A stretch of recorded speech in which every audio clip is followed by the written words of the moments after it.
ನಮಸ್ಕಾರ. ಕನ್ನಡ ಒನ್ ನ್ಯೂಸ್ಗೆ ಸ್ವಾಗತ. ನಾನು ನಿಶ್ಮಾ ಇರ್ಷಾದ್.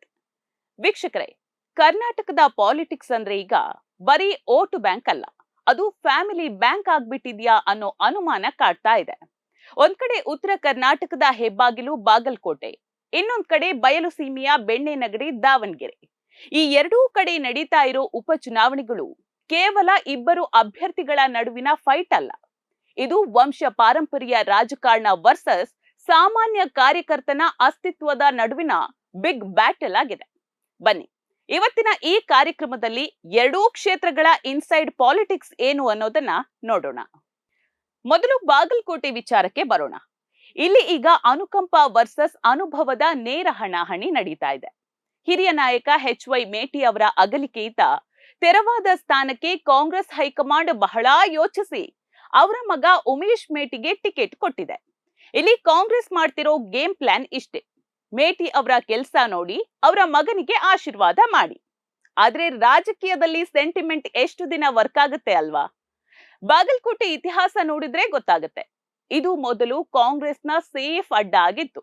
ಆದ್ರೆ 1983ರಲ್ಲಿ ಜನತಾ ಪರಿವಾರ GV ಮಂಟೂರಾ ಅವರು ಈ ಕೋಟೆಯನ್ನ ಮೊದಲ ಬಾರಿ ಛಿದ್ರ ಮಾಡಿದ್ರು. ಆಮೇಲೆ 1997ರ ಉಪಚುನಾವಣೆಯಲ್ಲಿ ಬಿಜೆಪಿಯ PH ಪೂಜಾರ ಅವರು ಮೊದಲ ಬಾರಿ ಕಮಲ ಅರಳಿಸಿದ್ರು. ಅಲ್ಲಿಂದ ವೀರಣ್ಣ ಚರಂತಿಮಠ ಅವರು ಎಂಟ್ರಿ ಕೊಟ್ಟ ಮೇಲೆ ಬಾಗಲಕೋಟೆ ಅಂದ್ರೆ ಅದು ಕೇಸರಿ ಪಡಿಯ ಭದ್ರಕೋಟೆ ಅಂತಾನೆ ಫಿಕ್ಸ್ ಆಗಿತ್ತು. ಆದ್ರೆ ದಿವಂಗತ HY ಮೇಟಿ ಅವರು ಸಿದ್ದರಾಮಯ್ಯನವರ ಆಪ್ತರಾಗಿ ಬಂದು ಈ ಬಿಜೆಪಿಯ ಕೋಟೆಗೆ ಕನ್ನ ಹಾಕಿದ್ರು. ಈಗ ಅವರ ಮಗನಿಗೆ ಪಟ್ಟ ಕಟ್ಟೋಗೆ ಕಾಂಗ್ರೆಸ್ ಹರಸಾಹಸ ಪಡ್ತಿದೆ. ಆದ್ರೆ ಎದುರಾಳಿ ಯಾರು? ಹಳೇ ಹುಲಿ ವೀರಣ್ಣ ಚರಂತಿಮಠ. ಇದು ಇವರ 6ನೆಯ ಚುನಾವಣೆ. ಆದ್ರೆ ವೀರಣ್ಣ ಚರಂತಿಮಠ ಅವರ ಅನುಭವದ ಮುಂದೆ ಈ ಹೊಸಬ ಉಮೇಶ್ ಮೇಟಿ ಗೆಲ್ತಾರಾ ಅನ್ನೋದೇ ಈಗಿರೋ $1 ಮಿಲಿಯನ್ ಪ್ರಶ್ನೆ. ಈ ಕ್ಷೇತ್ರದಲ್ಲಿ 1,32,000 ಮಹಿಳಾ ಮತದಾರರಿದ್ದಾರೆ. ಇವರೇ ಈ ಬಾರಿ ಬಾಗಲಕೋಟೆಯ ಡಿಸಿಷನ್ ಮೇಕರ್ಸ್. ರಾಜ್ಯ ಸರ್ಕಾರದ ಗ್ಯಾರಂಟಿ ಸ್ಕೀಮ್ಗಳು ಈ ಹೆಣ್ಣು ಮಕ್ಕಳ ಓಟನ್ನ ಕಾಂಗ್ರೆಸ್ ಕಡೆಗೆ ಇಳಿಯುತ್ತಾ, ಅಥವಾ ಚರಂತಿಮಠ ಅವರ ಅಭಿವೃದ್ಧಿ ಮಂತ್ರ ವರ್ಕೌಟ್ ಆಗುತ್ತಾ ಅನ್ನೋದಕ್ಕೆ ಏಪ್ರಿಲ್ 9ಕ್ಕೆ ಉತ್ತರ ಸಿಗಲಿದೆ.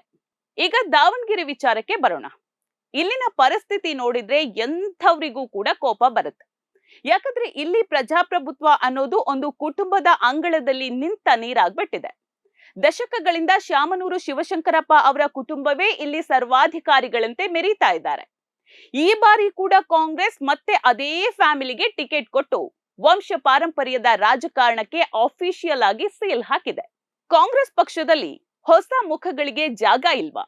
ಯುವ ನಾಯಕರು ಬರೀ ಬಾವುಟ ಹಿಡಿಯೋಕೆ ಮಾತ್ರನಾ?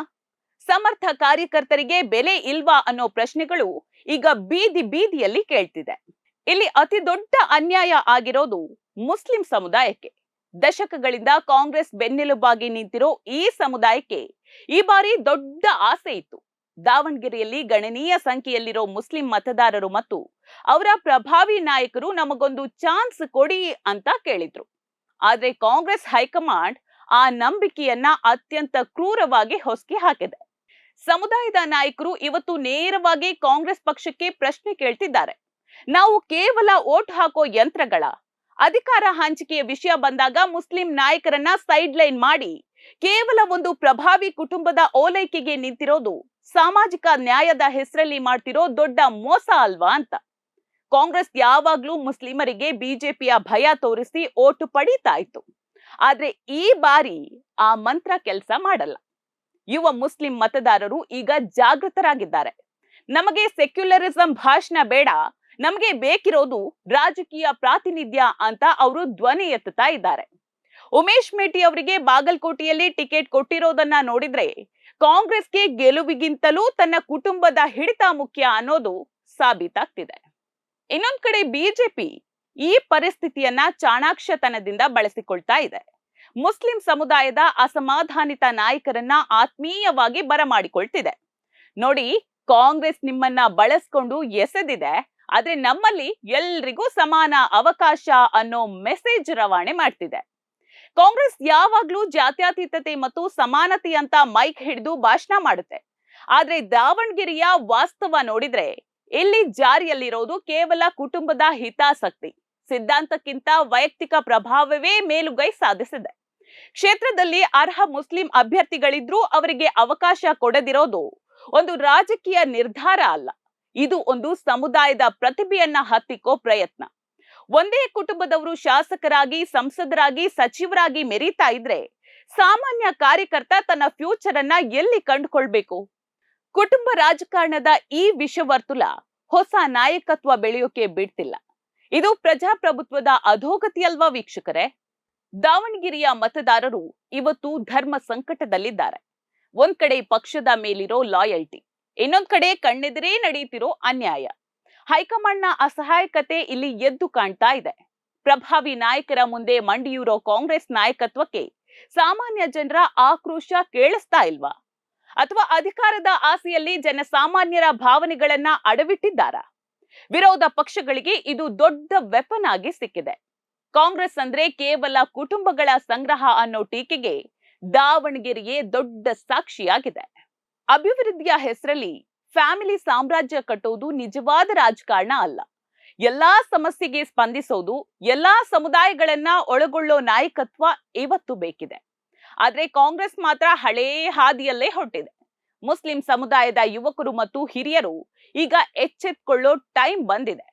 ನಿಮ್ಮ ಮತದ ಶಕ್ತಿಯನ್ನ ಒಂದು ಕುಟುಂಬದ ಉದ್ಧಾರಕ್ಕೆ ಬಳಸೋಕೆ ಬಿಡಬೇಡಿ. ರಾಜಕೀಯ ಪ್ರಾತಿನಿಧ್ಯ ಅನ್ನೋದು ಭಿಕ್ಷೆ ಅಲ್ಲ, ಅದು ನಿಮ್ಮ ಹಕ್ಕು. ಬದಲಾವಣೆ ಇಲ್ಲದಿದ್ರೆ ವ್ಯವಸ್ಥೆ ಕೊಳೆತು ನಾರುತ್ತೆ. ದಾವಣಗೆರೆಯಲ್ಲಿ ಈ ಬದಲಾವಣೆಯ ಗಾಳಿ ಬೀಸದಂತೆ ತಡೆಯೋ ಶಕ್ತಿಗಳನ್ನ ಜನರು ಗುರುತಿಸಬೇಕಿದೆ. ಇದು ಕೇವಲ ಒಂದು ಉಪಚುನಾವಣೆಯಲ್ಲ, ಇದು ಕುಟುಂಬ ರಾಜಕಾರಣ ಮತ್ತು ಸಾಮಾಜಿಕ ನ್ಯಾಯದ ನಡುವಿನ ಯುದ್ಧ. ಕಾಂಗ್ರೆಸ್ ತನ್ನ ತಪ್ಪನ್ನ ತಿದ್ದಿಕೊಳ್ಳದಿದ್ರೆ ಭವಿಷ್ಯದಲ್ಲಿ ದೊಡ್ಡ ಬೆಲೆ ತೆರಬೇಕಾಗುತ್ತೆ. ನೋಡ್ತಾ ಇರಿ ಸಮ ಸಮಾಜಕ್ಕಾಗಿ ಕನ್ನಡ ಒನ್ ನ್ಯೂಸ್.